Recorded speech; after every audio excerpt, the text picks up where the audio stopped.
하나님 아버지, 오늘도 말씀에 기름 부어 주옵시고 우리의 심령이 옥토밭이 되게 하여 주옵소서. 하나님의 음성을 듣는 시간이 되게 하시고 말씀을 듣고 행할 수 있는 믿음도 더하여 주시옵소서. 특별히 우리 성도들 가운데 연약한 성도들을 주님께서 긍휼히 여겨주시고 말씀을 듣는 가운데 기도하는 중에 치료되고 회복되어서 하나님의 살아 역사하심을 보게 하시고 주님의 증인으로 살아갈 수 있는 은혜를 더하여 주시옵소서. 이 시간도 성령님 의지하며 예수 그리스도의 이름으로 기도하옵나이다.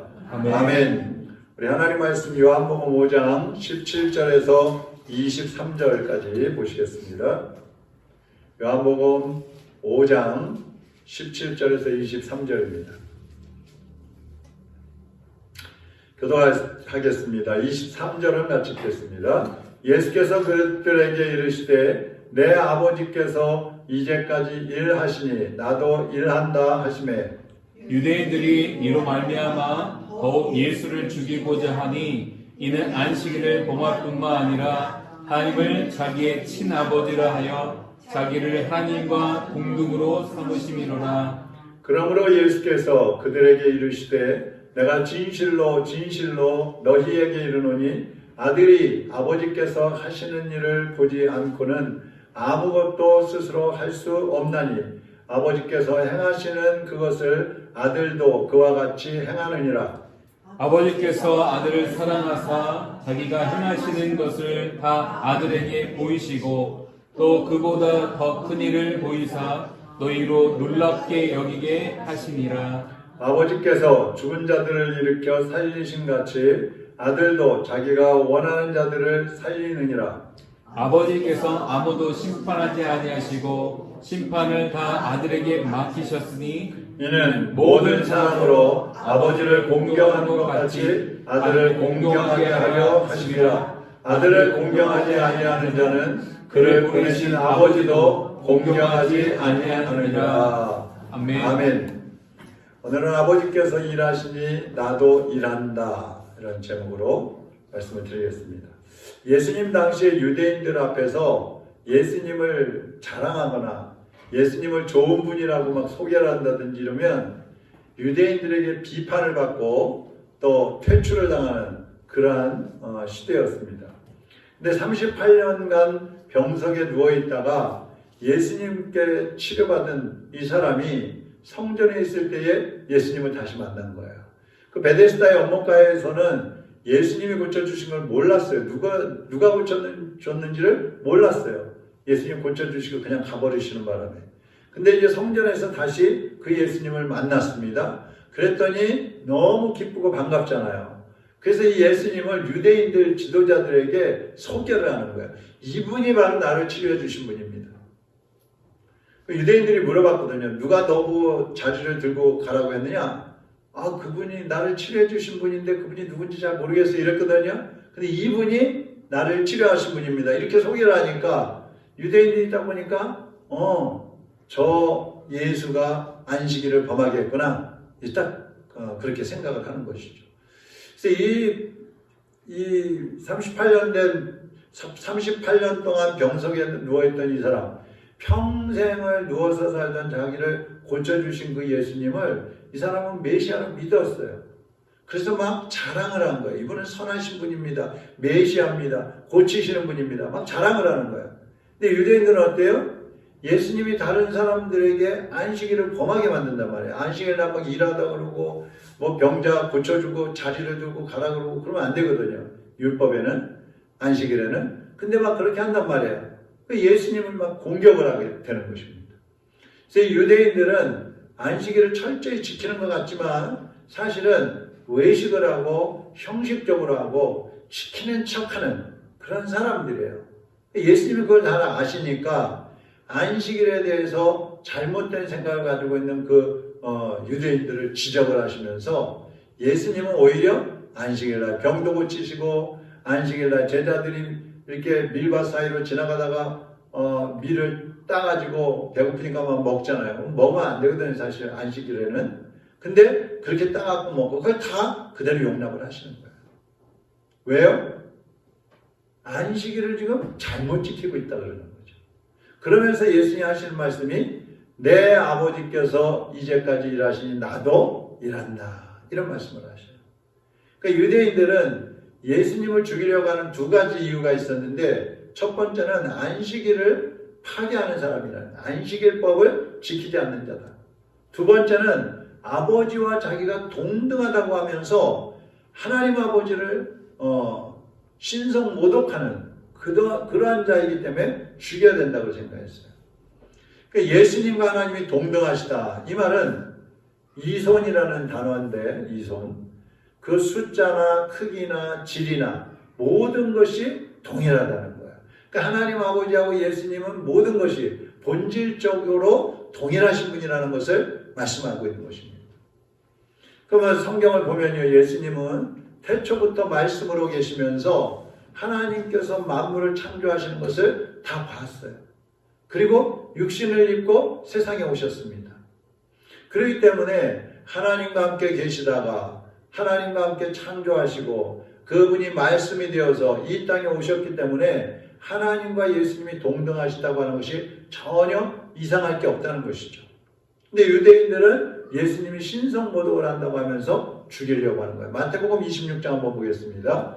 63절에 이하에 보면 예수께서 침묵하시거늘, 지금 예수님 붙잡혀 가신 거예요. 대제사장들에게.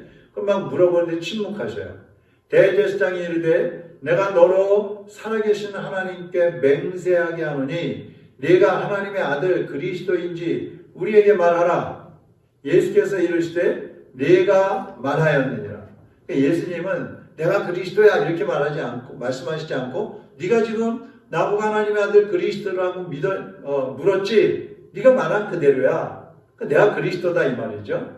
그러나 내가 너희에게 이르노니 이후에 인자가 권능의 우편에 앉아있는 것과 하늘 구름을 타고 오는 것을 너희가 보리라 하시니 이에 대제사장이 자기 옷을 찢으며 이르되 그가 신성모독하는 말을 하였으니 어찌 더 증인을 요구하리요? 보라 너희가 지금 이 신성모독하는 말을 들었도다. 그러면서 이 율법주의자들이 예수님을 신성모독자로 몰아가지고 죽이려고 하고 있는 것입니다. 근데요, 이렇게 하는데도 예수님은 직접 하나님과 내가 어떤 관계인지 알아? 그러면서 하나님과 예수님의 관계를 말씀을 하셔요. 자, 몇 가지만 한번 보면은요. 첫 번째로 요한복음 5장 17절에 보면 거기 제가 코테이션 안에 놓는 말씀이 있어요. 내 아버지께서 이제까지 일하시니 나도 일한다.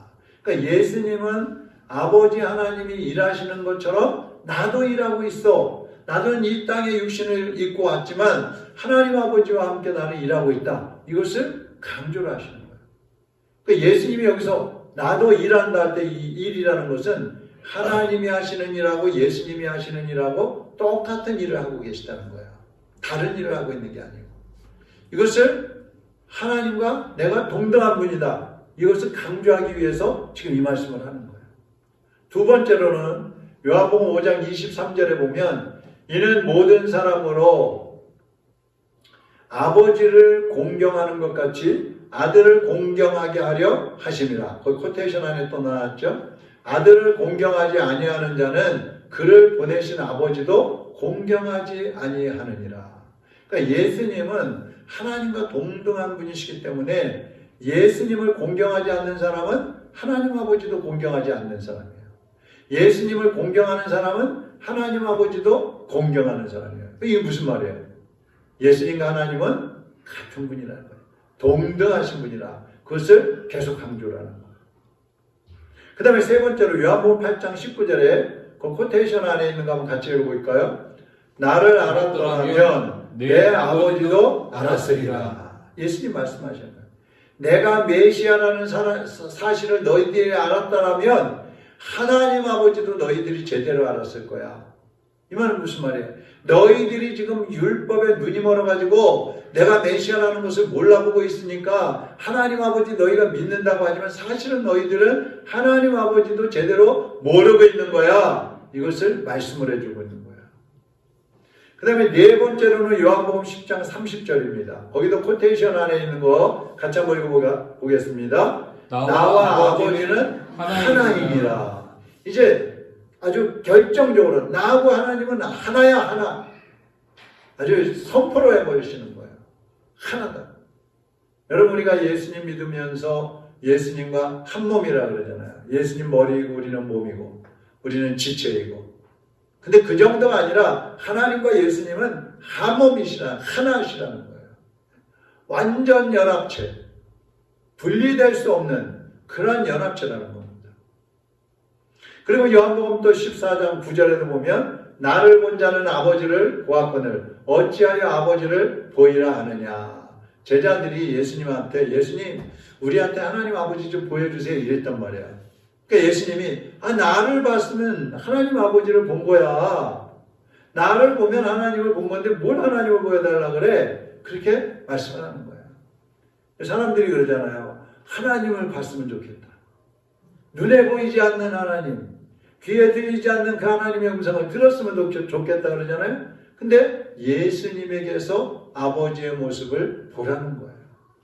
그러니까 여러분 하나님이 성경을 주신 이유는 그 성경에 나오시는 예수님을 통해서 하나님 아버지를 보라는 겁니다. 그래서 믿으라는 거예요. 그래서 성경을 준 거예요. 그러니까 우리가 믿는다 그럴 때는 성경에 있는 것을 믿는 거지 성경에 없는데 어떤 사람이 어젯밤에 하나님께서 나에게 말씀하셨습니다 이러면 그런 건 믿으면 안 되는 거예요. 내가 환상을 봤는데 꿈을 꿨는데 이렇게 하나님이 나한테 말씀하셨습니다. 그거 믿으면 안 되는 거예요. 성경에 있는 말씀을 믿어야 되는 거예요. 그래서 예수님이 이 땅에 오셔서 살았던 모습을 성경에 그대로 기록하시면서 하나님은 이런 분이다 하는 것을 우리에게 보여주시는 겁니다. 그리고 여섯 번째로 요한복음 14장 11절에 내가 아버지 안에 거하고 아버지께서 내 안에 계심을 믿으라. 나는 하나님 아버지 안에 있고 하나님은 내 안에 있다. 아까 한 몸이라 그랬잖아요. 그걸 다시 강조하는 거예요. 그러니까 이런 여섯 가지 말씀을 드렸는데 이런 말씀들에 비추어 볼 때 아들 하나님 아버지와 아들 예수님은 그 존재와 본능에 있어서 같은 분이다. 결코 떨어질 수 없는 분이다. 떨어질 수 없어요. 종이를 본드로 붙였다가 떼어내려고 찢으면 어떻게 돼요? 찢어지죠. 흔적이 남죠. 그렇게 돼요. 떨어질 수가 없는 거예요.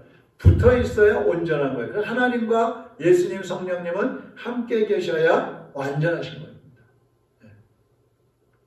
자, 그러면 조금 더 보면은요. 첫 번째로 안식일과 하나님이 하시는 일. 보면요. 하나님은 인간이 타락했잖아요. 하나님 창조하셨는데 인간이 선악과를 따먹고 타락하면서 그때부터 하나님이 새로운 일을 시작하셔요. 그 일이 뭘까요? 창조하신 다음에 타락한 인간들을 위해서 하나님이 새롭게 하시는 일. 구원의 사역을 하시는 거예요. 구원. 그 구원을 위해서 그 타락한 인간들을 구원하기 위해서 구약에서는 누구를 보내요? 많은 선지자와 예언자들을 보내가지고 구원에 대한 말씀을 선포를 하게 하십니다. 그리고 신약에 와서는 누구를 보내요? 예수 그리스도를 보내셔서 죽으시고 부활하게 하시면서 구원의 길을 활짝 열게 하셨어요. 그리고 성령님을 보내셔서 주의 종들, 목회자들을 통하여서 지금까지도 구원 사역을 계속해서 하나님은 하고 계시는 거예요. 이게 새로운 사역이에요. 그래서 예수님은 아버지가 지금까지 일하시니 나도 일한다. 이 말씀이 뭐냐면 하나님 아버지께서 과거에서부터 현재까지 구원 사역을 하고 계시는데 지금 내가 이 땅에 온 것도 그 하나님 아버지와 함께 구원의 사역을 이루러 내가 왔다. 하나님 아버지하고 내가 똑같이 일을 하고 있다 하는 것을 강조를 하는 말씀이에요. 무슨 얘기인지 이해가 가시죠? 잘 안 가세요? 네. 자, 그 다음에 두 번째, 예수님은 아무것도 스스로 할 수 없다. 그렇게 말씀을 하셔요. 19절 한번 보세요. 그러므로 예수께서 그들에게 이르시되 내가 진실로 진실로 너희에게 이르노니 아들이 아버지께서 하시는 일을 보지 않고는 아무것도 스스로 할 수 없나니 아버지께서 행하시는 그것을 아들도 그같이 행하느니라. 그와 같이 행하느니라. 그러니까 예수님은 세상에 오시기 전에 아버지 하나님께서 만물을 창조하시는 것을 다 보고 계셨다 그랬어요. 보고 있는 것 정도가 아니라 직접 참여를 하셨죠. 근데 그것을 잠언에서 표현을 했어요. 한번 보세요. 잠언 8장 27절에서 31절인데, 자, 우리 같이 한번 읽어보겠습니다. 그가 하늘을 지으시며 궁창을 해결해 두실 때에 내가 거기 있었고, 그가 위로 구름 하늘을 견고하게 하시며 바다의 샘들을 힘있게 하시며 바다의 한계를 정하여 물이 명령을 거스리지 못하게 하시며 또 땅의 기초를 정하실 때에 내가 그 곁에 있어서 창조자가 되어 날마다 그의 기뻐하신 바가 되었으며 항상 그 앞에서 즐거워하였으며 사람이 거처할 땅에서 즐거워하며 인자들을 기뻐하였느니라. 자, 하나님 아버지께서 천지 만물을 창조하실 때 예수님도 그 곁에 계시면서 함께 창조자가 되셨다 그랬어요. 창조자. 그러니까 하나님 아버지와 예수님은 직접 함께 창조를 하신 거예요. 우리가 요한복음 1장에서도 봤었잖아요. 거기 보면 1장 2절 3절 보면요, 그가 태초에 하나님과 함께 계셨고, 여기 그가 누구예요? 예수님이죠. 예수님이 태초에 하나님과 계셨고 만물이 그로 말미암아 예수님으로 말미암아 지은 바 되었으니 지은 것이 하나도 예수님이 없이는 된 것이 없느니라. 그러니까 아들과 하나님 아버지는 하나이시기 때문에 서로가 모르는 일을 하지 않으셔요. 각각 일하지 않으셔요. 언제나 함께 계시고 언제나 함께 의논하시고 또 함께 일하시는 거예요. 하나님 아버지와 예수님 관계를 지금 말씀하고 있어요. 그렇기 때문에 예수님이 세상에 오셨지만 세상에 계시는 동안에도 여전히 하나님과 함께 일을 하고 계신다는 겁니다. 이걸 강조하고 있는 거예요. 그러니까 계속 예수님 말씀하시는 거는 내가 하나님이야. 나를 보며 하나님을 본 거야. 하나님과 나는 하나야. 하나님과 나는 함께 일하고 있어. 나를 보면서 하나님을 믿어라. 제대로 믿어라. 이 말씀을 계속 유대인들에게 하시는 겁니다. 그 다음에 세 번째로 사랑으로 하나가 되셨다. 하나님 아버지와 예수님은 사랑으로 하나이시다. 20절 같이 한번 읽어보겠습니다. 아버지께서 아들을 사랑하사 자기가 행하시는 것을 다 아들에게 보이시고 또 그보다 더 큰 일을 보이사 너희로 놀랍게 여기게 하시리라. 그러니까 아버지 하나님과 아들 예수님은 서로 사랑하시는 거예요. 그래서 이 얼마나 사랑하시느냐? 첫 번째로 아버지와 아들은 서로 사랑한다. 서로. 하나님 아버지는 아들 예수님을 무한히 사랑하셔요. 또 아들 예수님도 하나님을 무한정으로 사랑하시는 거예요. 근데 놀라운 거는요, 하나님이 독생자 예수님을 사랑하시잖아요. 근데 그 아들 예수님을 사랑하시는 것처럼 저와 여러분도 세상에 있는 죄인들까지도 사랑하셨다 이거예요. 그래서 예수님을 세상에 보내시는 겁니다.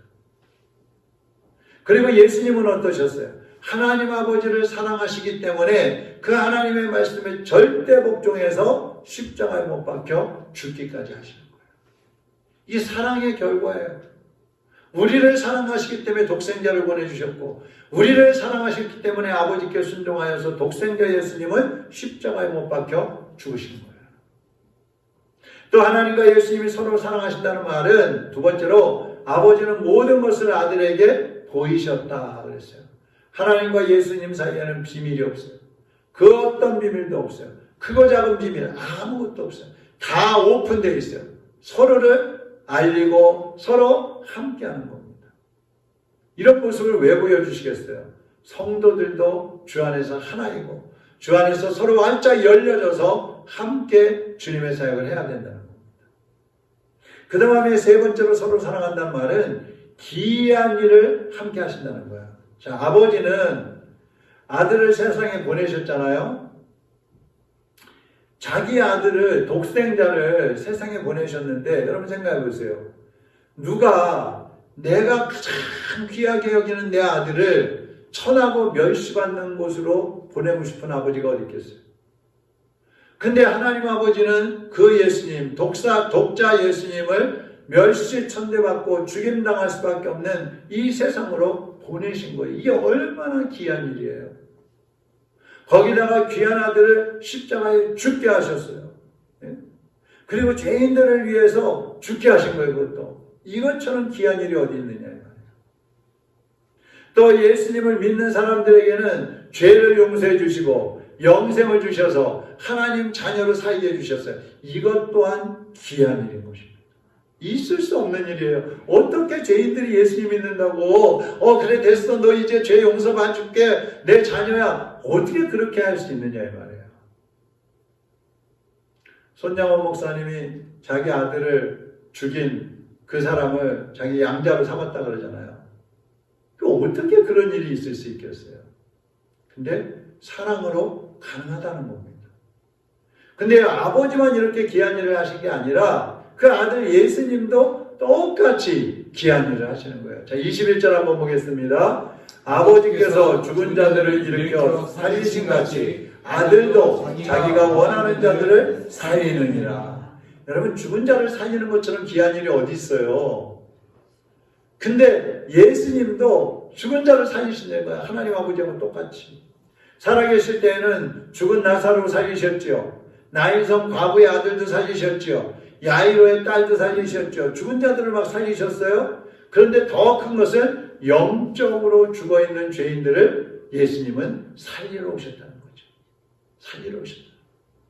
요한복음 6장 38절 39절에 보니까 내가 하늘에서 내려온 것은 내 뜻을 행하려 함이 아니요 나를 보내신 이의 뜻을 행하려 함이니라. 나를 보내신 이의 뜻은 내게 주신 자 중에 내가 하나도 잃어버리지 아니하고 마지막 날에 다시 살리는 이것이니라. 아멘. 하나님과 예수님이 동등하게 하시는 귀한 일 중에 하나가 뭐예요? 살리는 일이에요. 하나님도 죄인들을 살리기 위해서 예수님을 보내주셨고 예수님도 죄인들을 살리기 위해서 자기의 목숨까지 십자가에 내어주신 것입니다. 이것처럼 귀한 일이 어디 있어요? 저와 여러분은 하나님의 이 귀한 일들을 통해서 구원받은 사람들인 거예요. 그래서 우리는 귀한 사람들인 거예요. 그럼 우리는 어떻게 살아야 돼요? 하나님의 그 귀한 능력과 은혜와 사랑으로 구원받았기 때문에 우리도 귀한 존재들로 하나님이 우리에게 말씀하신 복음 증거를 통해서 죽어가는 영혼들을 살리는 그 귀한 일에 우리도 헌신을 해야 되는 것입니다. 그게 예수님을 닮아가는 거예요. 그리고 한 가지 더 아들에게 심판을 위임하셨다고 그랬어요. 하나님 아버지께서. 자, 22절 한번 보겠습니다. 아버지께서 아무도 심판하지 아니하시고 심판을 다 아들에게 맡기셨으니. 심판을 누구한테 맡기셨어요? 본래 심판은 누가 하시는 거예요? 재판 관리하는 거 아니에요? 하나님이 하시는 거예요. 사실은 인간이 인간을 재판한다는 거 그건 있을 수 없는 일이에요. 아니 똑같은 죄인끼리 야 네가 큰 죄 졌어. 넌 죄 없어. 어디 감히 인간이 그런 재판하겠어요? 하나님만이 하시는 거예요. 그런데 그 하나님께서 그 재판, 그 심판의 권세를 예수님께 주셨다는 겁니다. 다 위임해 버리셨어요. 그래서 예수님이 장차 재림하셔서 만민을 심판하시는 겁니다. 하나님이 위임하셨기 때문에. 그래서 마지막 날에 예수님이 오셔서 영생과 영벌을 내리시는 거예요. 심판을 통해서. 죄인들에게는 영벌, 의인들에게는 영생, 하나님의 자녀들에게는 영생, 예수님을 믿지 않는 데는 자들에게는 영벌, 지옥불에 던지는 심판을 누가 하신다고요? 예수님이 하시는 거예요. 이렇게 하나님이 아들에게 모든 권능을 위임하시고 함께 일하게 하신 이유가 한 가지 있어요. 왜 하나님이 그렇게 예수님과 함께 일하시고 예수님께 모든 것을 위임하셨느냐? 23절입니다. 같이 읽어보겠습니다. 이는 모든 사람으로 아버지를 공경하는 것 같이 아들을 공경하게 하려 하심이라. 아들을 공경하지 아니하는 자는 그를 아버지도 공경하지 아니하느니라. 여러분, 모든 사람이 예수님을 공경하게 하시기 위해서 하나님이 예수님을 그렇게 사랑하시고 하나로 살면서 하나로 일하시면서 모든 것을 위임해 주신 거예요. 아들을 공경하지 않는 사람은 하나님도 공경하지 않는 거예요. 그럼 유대인들 입장에서 보세요. 이 사람들이 예수님 믿지 않잖아요. 예수님을 공경하지 않잖아요. 지금 죽이려고 하고 있잖아요. 그렇다고 한다면 너희들은 하나님 공경하는 거 아니야. 너희들이 하나님 믿는다 그러는데 너희들 거짓말하는 거야. 예수님 지금 그 말씀을 하시는 거예요. 그 아들을 공경한다는 의미는 뭐냐? 첫째, 아들을 구주로 믿는 것입니다. 예수님을 구원의 구주로 믿는 것입니다. 두 번째는 예수님에게 순종하는 것입니다. 여러분, 우리가 순종하지 않으면, 예수님께 순종하지 않으면 하나님 앞으로 나갈 수가 없어요. 세 번째로 아들을 사랑하는 것이라고 그랬어요. 하나님은 예수 그리스도를 사랑하는 사람들을 사랑하시고 예수님을 미워하는 자들을 하나님도 미워하신다고 그랬어요. 이것이 아들을 사랑하는 거예요. 그러니까 우리가, 여러분이 정말 예수님을 사랑한다면, 정말 예수님을 믿는다면 우리가 예수 그리스도 안에서 주님이 하셨던 것처럼 살아가되 아들을 사랑하고 주님께 순종함으로써 하나님 앞으로 한 걸음씩 한 걸음씩 나아가야 되는 것입니다. 이제 우리는 길이요 진리요 생명이 되시는 예수 그리스도를 공경함으로써 그분을 경배하고 그분께 영광을 돌리고 그분께 순종함으로써 하나님 앞에 나가는, 하나님께 영광을 올려드리는 그런 성도들이 되어야 하는 것입니다. 아무쪼록 여러분의 위치가 지금 어디인지 바로 깨달으시고 하나님과의 관계가 온전해지기를 원한다면 먼저 예수 그리스도 안에서 예수님을 믿고 의지하고 예수님과 바른 관계를 가지면서 주님, 하나님 아버지 앞으로 다가가는 우리 성도들이 되시기를 주님의 이름으로 축원합니다. 하나님 아버지, 하나님께서 예수 그리스도를 사랑하신 것처럼 우리를 사랑해 주셔서 예수님, 가장 아끼고 사랑하시는 그 예수님을 이 땅에 보내주셨고 십자가에 못 박혀 죽게 하시면서 우리를 살려주셨습니다.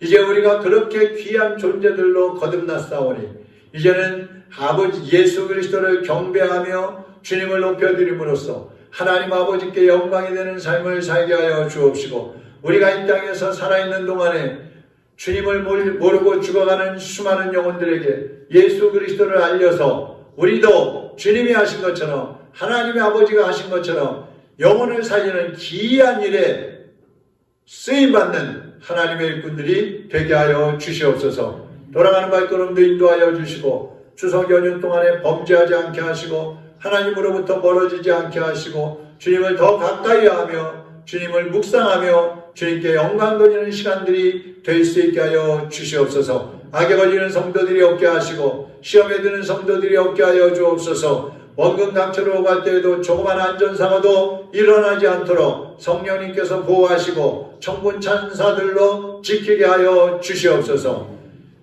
지금은 우리 주 예수 그리스도의 은혜와 하나님 아버지의 극진하신 사랑하심과 성령님의 감화감동 위로 충만 역사하심이 오늘도 하나님을 사랑하고 예수 그리스도께 순종하며 주님을 높이는 삶을 살기로 결심하는 하나님의 백성들 머리머리 위에 이제로부터 영원토록 함께 있을지어다.